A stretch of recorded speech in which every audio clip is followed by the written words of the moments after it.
Welcome, dear viewers, to another enlightening episode on our journey through the profound teachings of Buddhism. Today we delve into the intricate connection between suffering and compassion, exploring the noble aspect of the suffering that arises from deep empathy. As we navigate through the intricate threads of wisdom, we'll unveil the story of King Bimbisara, a tale filled with gratitude offerings to Buddha and the anticipation of spiritual guidance.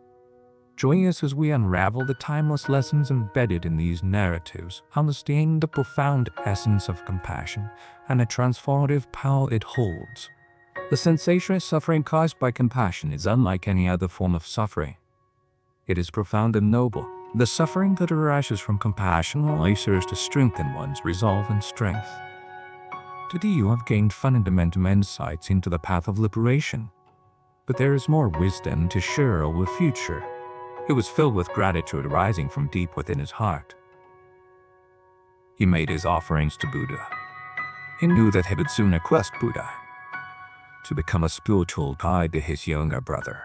He also recognized the deep respect that King Ajatasattu, Queen Mahaprajapati, and Lady Gautami held for Buddha. He hoped that one person could receive the blessings simultaneously from all of them. He further knew that his sister Princess Visakha and her husband Prince Jeta were devoted to Buddha. One evening after King Ajatasattu and Queen Mahaprajapati noticed the transformation in King Bimbisara, he felt if he had achieved a state of inner peace and joy. He believed that this had to do with his upcoming meeting with Buddha. Still, he decided to wait for King Bimbisara to share his experience with them. This remarkable story awaits you in the next episode. Buddha, after enduring 6 years of austerities and almost succumbing, found his path to enlightenment, thanks to the kind act of receiving a bowl of milk porridge. He regained his strength. He then meditated for 7 days under the Bodhi tree and achieved enlightenment. This transformation was a result of his deep compassion and the understanding that suffering and compassion are intertwined. Throughout history, there have been many remarkable individuals, but none perhaps as valuable as Lord Buddha. While the distance of time may make this knowledge feel somewhat distant, the treasure of Buddha's teachings transcends the ages. If you can open your heart and listen attentively, it will bring you closer to an imitation of life 2600 years ago. In this period, we delve into the story of Buddha during his ascetic practices. After renouncing extreme mainly the anger, every day he would venture into the forest to explore and gain wisdom. If he reached the middle of the day, he would join a meal with Sujata by the riverbank. However, during prolonged dry seasons, finding fresh vegetation became increasingly challenging. This led him to explore the vicinity of his companions and teachers. When Buddha approached, his companions sat in meditation. He would quietly sit nearby not to disturb them. When we encountered them walking in the forest, he would join their walk and engage in a light conversation. His companions often came food, carrying a bowl filled with milk, rice, or honey. Besides these, there were 2 young children who frequented the woods, bringing a bowl of food from jaggery and in sugar, a refined sugar Buddha. If they found him near the river in the late afternoon, they would cross the river for him.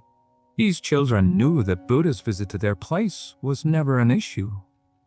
One day his mother dressed him in a new robe, and he carried a tray with various delicacies, including cakes, milk, rice, and honey. The sun was shining brightly on a full moon day. When Buddha approached the riverbank, he suddenly noticed a man lying on the side of the road, seemingly lifeless. Without hesitation, he placed his tray on the ground and rushed to help. The man's eyelids quivered slightly and his shallow breaths were barely noticeable. From his parched lips, it was clear that he had not had food for a long time. Buddha felt an immediate connection and decided to assist. He took a cake from the tray, crumbled it into tiny pieces. He let the man sip it. Gradually, his lips began to tremble.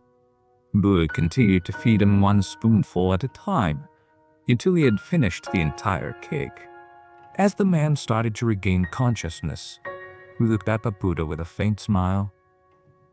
Buddha extended his hand, helping him sit up, and placed the robe on his shoulders.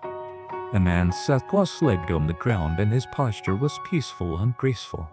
Buddha started to breathe gently, his meditation posture serene and pleasing. A man reached out with a soft voice and said, "Son, could you please give me some milk rice?" Hearing these words, Buddha was filled with joy. This interaction was a remarkable testament to the compassion and kindness that Lord Buddha embodied. It shows that his teachings and acts of generosity continue to be relevant and inspiring even in the present day. In a tranquil and sacred setting, two souls connected on a path of spiritual awakening. Amidst the serenity of the forest and the gentle flow of the river, a profound encanto unfolded, symbolizing the essence of Buddhist teachings. A solitary seeker who had been immersed in deep meditation high in the mountains embarked on a journey to find sustenance for his fragile body. His strength waned and questioned his purpose. He sought nourishment in a nearby village, but fate had other plans. He had not foreseen the moment that would change his destiny. As he lay by the riverbank, a kind-hearted stranger came to his aid. The stranger introduced himself as the prince of a distant kingdom named Sudatta. The seeker, humbled and weakened, listened to Sudatta's words with great care. Sudatta explained that the torment of the body did not lead to true peace or enlightenment. The body, he emphasized, was merely a vessel, not the ultimate goal. It is the temper of the spirit that traverses the realms. The seeker understood that he should cease his harsh practices and focus on the nourishment of his spirit. Sudatta offered his new friend a prospect of a different path, one of simplicity and mutual respect. He would share his daily sustenance and encourage the seeker to remain in the village. The seeker's presence was cherished, for he embodied a deeper understanding, one that mountain deities could not provide. Sudatta, seemingly the wealthiest in the village, opened their hearts and home to him. The seeker accepted this profound connection in the daily offerings of food. He would no longer need to return to the secluded mountain cave, for his new sanctuary was the majestic forest grove. He pledged that from that day onward he would come to the riverside to meet Sudatta daily. They crossed the river to witness the grandeur of the Bodhi tree, its heart-shaped leaves and towering branches creating a majestic canopy. It was an oasis of peace where both of them could find solace. Sudatta had decided that he would bring food every day for the seeker. It was no longer a burden, but a privilege, and he was content to nourish both the body and the spirit. The seeker, now content and reborn, became known as the honored sage of the forest. The village was grateful for his presence, and Sudatta's benevolence continued. They would meet under the Bodhi tree daily, symbol of their shared wisdom and spiritual growth. The Bodhi tree's leaves whispered secrets while the birds danced in joyful harmony. This tranquil place had become a haven of compassion and enlightenment, and together they thrived on a path of wisdom and awakening. In this shared journey, they found their way to serenity. In the essence of true Buddhism, he had met the village chief, a venerable figure, and his mother dressed in radiant yellow. Through Good Life's introduction, he came to know the other children of the village. Good Life, being a wise and compassionate guide, took him to the village's barber shop for a much-needed haircut, which greatly improved Good Heart. Good Life told Good Heart that his spiritual journey had truly begun. One morning, Good Heart arrived to meet Good Life. She was excited to share that she had met the Venerable One the day before. As she expressed her wish to meet him again, the Venerable One appeared instantly. From then on, whenever Good Heart met Good Life, she would inquire about the Venerable One's well-being.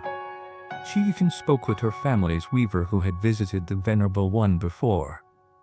The day came when a group of children decided to explore Good Life's family. Good Heart brought her friend Rose and her brother Victor. Good Life invited her 16-year-old cousin Grace along with her two younger siblings Lucy and Samuel. The children sat in a semi-run room under the Bodhi tree. They quietly shared their meal, and Good Life's heart swelled with joy. She had brought old clothes to distribute to Good Heart, Victor, and the other children. When Rose saw Good Heart embrace the small doll, her eyes sparkled with astonishment. Good Heart explained that the doll had once belonged to her untouchable wooden brother. One day 12 children, including good hearts, sat around Good Life, listening to the story of her life from beginning to end. Each child was captivated, and the atmosphere was akin to a refreshing spring. The surroundings may have been serene, but their joy-filled atmosphere was electrifying. Under the expansive canopy of the Bodhi tree, the shared meals and companionship were like a rushing stream. Good Life told Good Heart's story with great eloquence and passion, and every child was spellbound. As we draw the curtains on this episode, we've embarked on a journey through the compassionate heart of Buddhism, uncovering the deep wisdom within the stories of King Bindasara and Lord Buddha. The intertwining of suffering and compassion serves as a beacon on the path to enlightenment. Join us in the upcoming episodes where we'll continue to unravel the rich tapestry of Buddhist teachings, exploring the stories that echo through time and connect us to the profound essence of life's journey. Remember, the path to liberation is vast, and there is always more wisdom to uncover. Stay tuned, stay enlightened, and may compassion guide your way.